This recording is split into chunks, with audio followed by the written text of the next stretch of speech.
Hi, we are starting topic 12 in our review book, Earth's Dynamic Crust and Interior.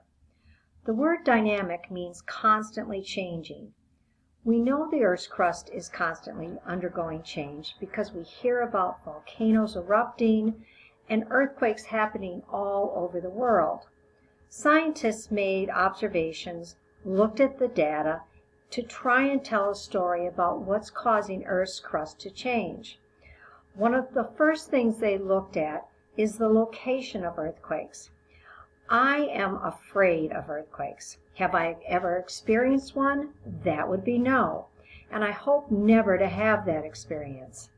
We're going to be looking at a map that shows the epicenters where earthquakes are happening all across North America.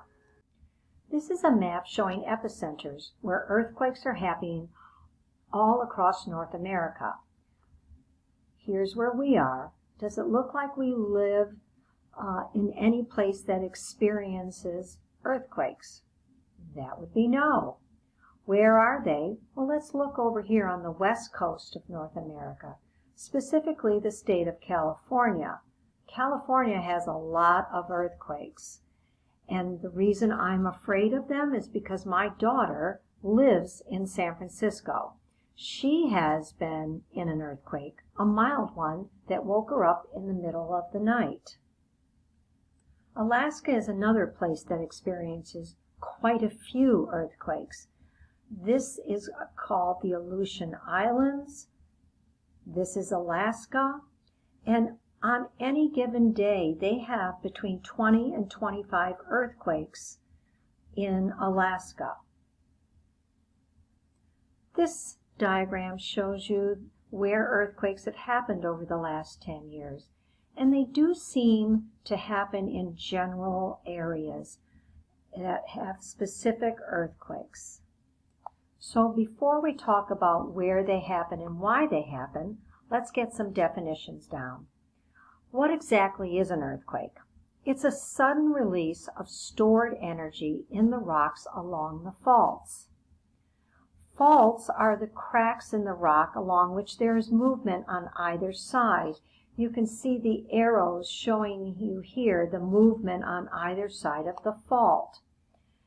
As the two sides are moving against each other, they build up large amounts of energy. If the energy is released a little at a time, that's a good thing, because you'll get an earthquake that you wouldn't even feel.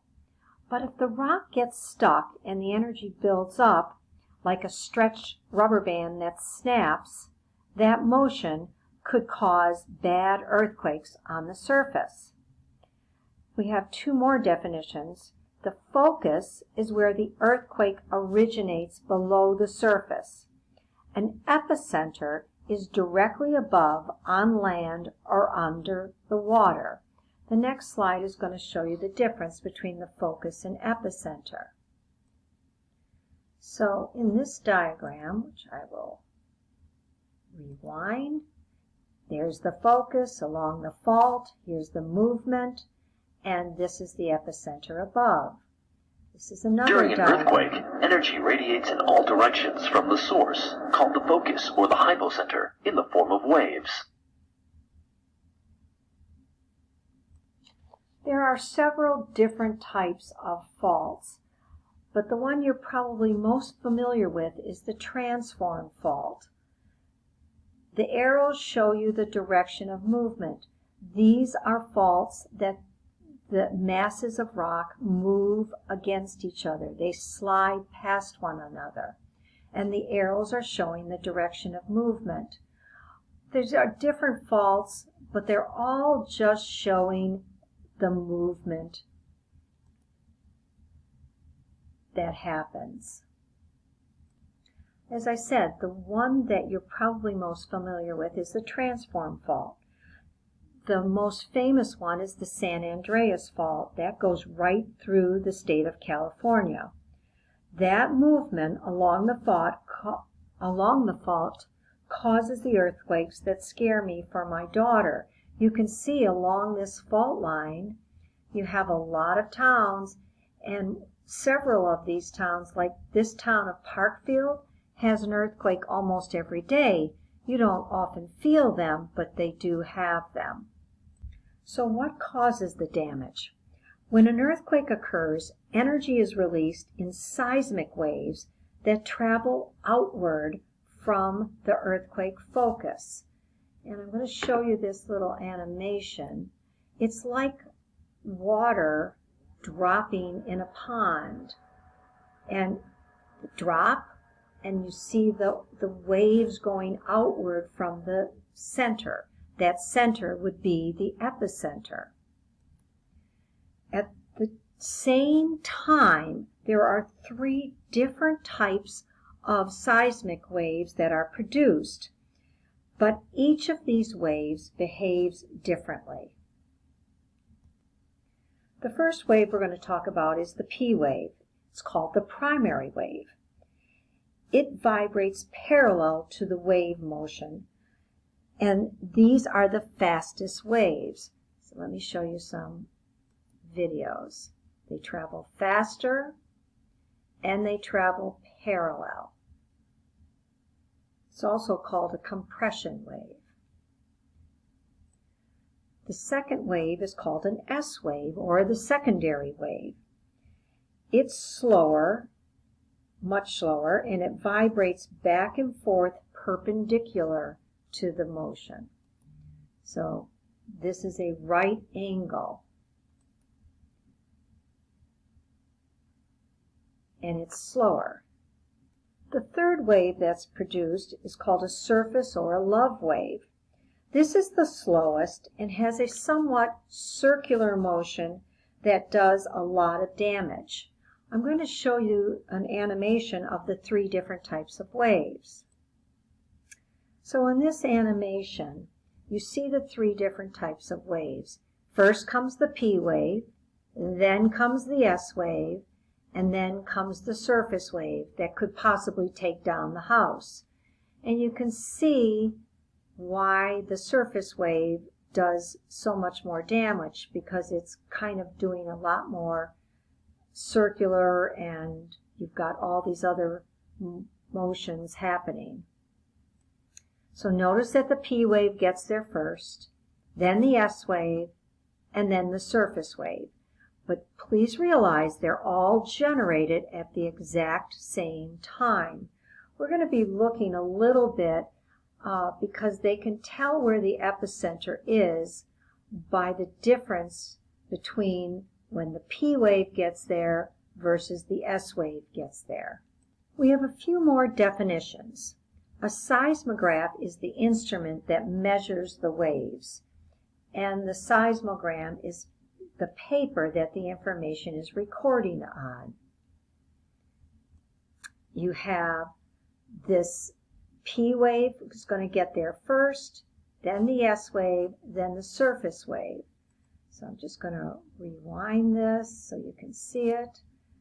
So the earthquake happens, comes into the station, they record the 3 different types of waves.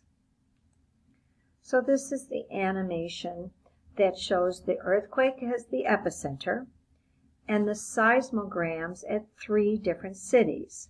So you have Anchorage closest to the epicenter, Seattle, Washington, kind of in the middle, and New Orleans farther away. So let's look at what happens when the earthquake occurs. Notice it goes out in all directions, outward like that water dropping in a pond. Here's the seismogram. First P wave, first S wave. 2 minutes difference.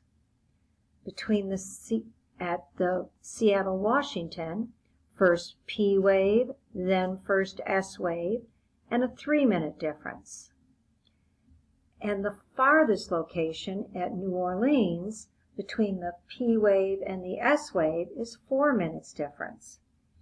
But let's also look at the height of these waves. From the middle to the top is called the amplitude. They look at that to see which has the greatest intensity, which has the strongest earthquake. We'll get these waves. So notice This is more intense. This is less intense because it's farther away. And this barely registers at New Orleans. They use the amplitude to measure the strength of that earthquake. When an earthquake happens, they always use a number to describe the strength of the earthquake. The number you always hear about is the Richter scale. It measures the amount of energy released. And each number is 10 times greater than the lower number.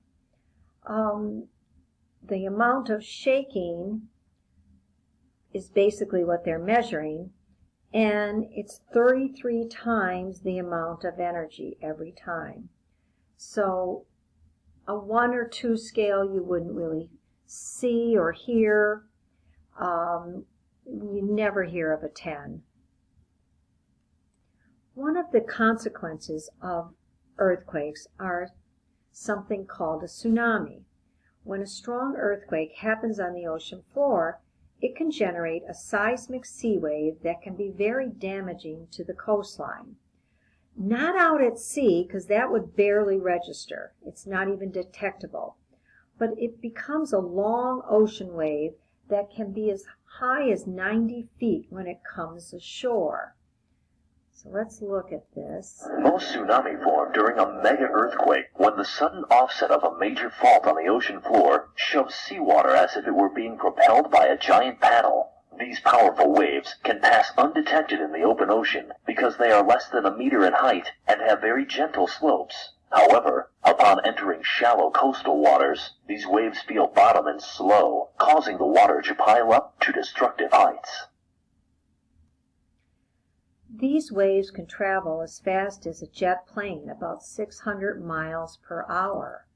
So let's look at this one. Although tsunami waves travel very rapidly, there is sufficient time to evacuate all but the area nearest the epicenter. For example, a tsunami generated near the Aleutian Islands would take about 5 hours to reach Hawaii, and one generated near the coast of Chile would travel between 12 and 15 hours before striking Hawaii.